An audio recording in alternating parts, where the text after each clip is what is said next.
Let me give you the headline here, Pat, and get your gut reaction. This is from CNN.com. Right-wing media says armed Antifa militants have seized part of Seattle, but local authorities say otherwise. It goes on to say that the governor of Washington, Jay Inslee, said that they are unpermitted, but they are largely peaceful. They said hundreds are gathering. This according to the New York Times and the Seattle mayor. Hundreds have gathered to hear speeches, poetry, and music. On Thursday night, dozens of people sat in the middle of an intersection to watch 13th, a film about the criminal justice system's impact on African Americans. On Wednesday, children made chalk drawings in the middle of the street. But the scene has been portrayed dramatically differently on right-wing media. Yeah, I'm missing the chalk drawings. Although I don't think that will change my point of view of what's happening there. But maybe that's just me. Even if it was completely peaceful, you can't just march in and take over 6 square blocks of a U.S. city. I'm sorry, it's still not okay. Now, the reports are that they're actually making residents check in when they come into the area, and that business owners have to pay to get to their business in the area. And there are people policing the area, not police, but those acting as such with AK-47s.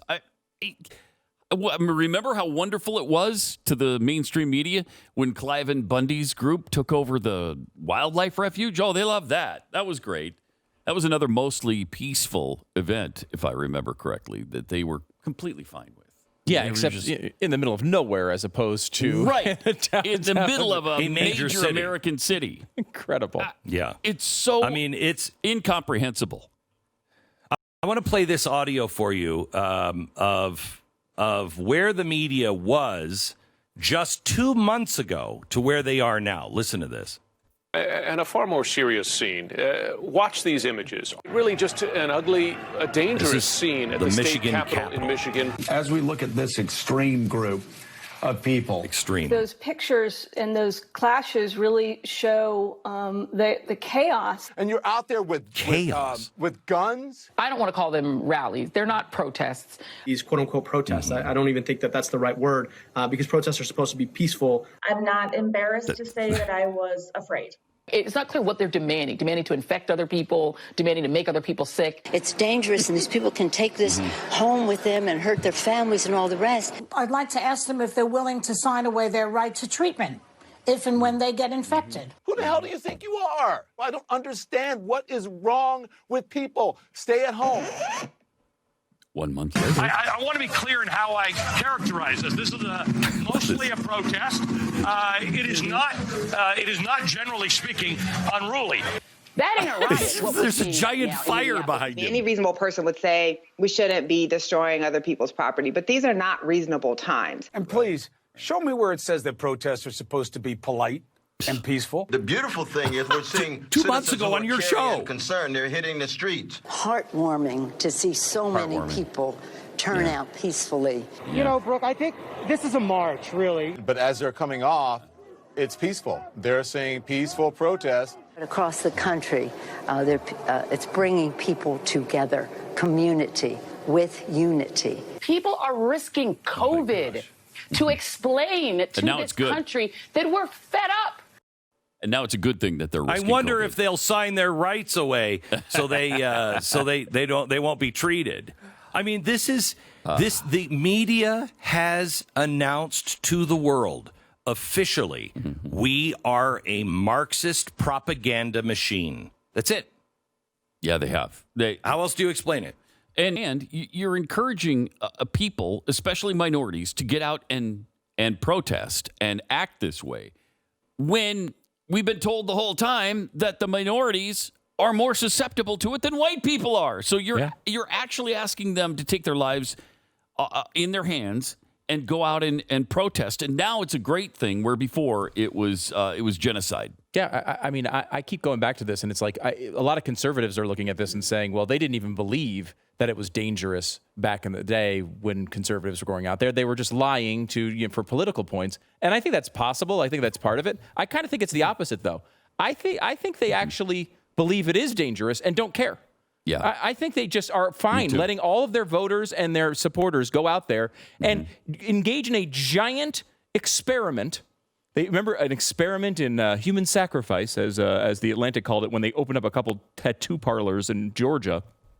Tens of thousands of people standing right next to each other, screaming at each other, screaming, yelling, chanting, the exact types of activities that make you most vulnerable to this, with, as you point out, Pat, the most vulnerable part of the population engaging in it. And they don't seem to care at all. These people are being put at risk. Maybe they'll be okay. I hope they are. I think outside you have a good chance of this not being a massive issue. Oh, but they're jammed together. They're jammed together. It's as bad as you could possibly be. It's like legitimately a giant experiment. If we don't get massive outbreaks, or at least significant outbreaks from these riots, we should be able to open up NFL stadiums on day one. Oh, absolutely. All this stuff is probably okay. Because this is as bad as you can possibly imagine one of these things being. This is not like the voting in Wisconsin where everyone stood 7 feet away from each other. This is like they've totally given up on this thing. And, again, I understand like there's different opinions on how serious the coronavirus thing is. But I don't think there's any way to look at the coronavirus is much more vital as a news story than George Floyd. George Floyd was a local news story. And it was a terrible, terrible incident. And even if you talk about shootings in general, let's go wider than this, right? Not just shootings of unarmed black people, not just shootings of black people by cops, deaths by cops. If you take all shootings, justified or not, we have lost a century worth of police shootings to coronavirus since April. A century since April. There is no justification to send out tens of thousands of people to go protest these riots like this in the middle of a pandemic when we don't know how it's going to spread. It is completely irresponsible. It doesn't mean that Floyd's situation isn't serious or the underlying situation isn't. But they can wait a little bit of time instead of risking their own deaths. Pack your white privilege in for just a second. What it is. Let me ask you this. It's so you hard better to do, apologize. Though. Yeah, I know. I want you to bow down. I want you to get down on your knees and you beg somebody for forgiveness. No. Well, you're going to, because it's there's not enough alcohol in the world to get me to do that. No, there isn't. And the thing is, the youth are really behind this. It's really sad to see. My sons are home from college right now, and they're telling me that all their friends on social media are completely down with the BLM bandwagon. They're so easily swayed by this stuff. Do you know? No, this is normal. This is normal. As somebody who has been studying revolutions now for 20 years, have been looking at how these things happen, been looking for the patterns, let me use the easiest one. Hey, that war was stolen from us. Our land has been stolen. They have now just tried to squeeze us. They've made us feel like a loser. They've told us we can't even have our own military. We don't have our own national pride anymore. They're squeezing us so hard. Look at the unemployment numbers. There's no way we can do this. So somebody comes along and says, look, I'm going to give you your pride back. I'm going to give you your pride back. If you can beat people into submission, if you can beat them down over and over again to make them feel worthless, to make them feel like there's nothing to live for, there is no tomorrow, they can easily go, well, wait a minute, you're saying that I can do things that are worthy and I'll do that, I'll march, I'll carry that swastika. I'll raise my hand. There's two things that are happening. One, because we don't know history, we have nobody defending it.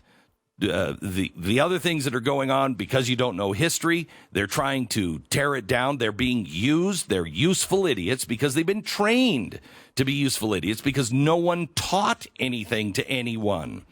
So you've got that going on. Then you have this other feeling of being beat down, told you're worthless.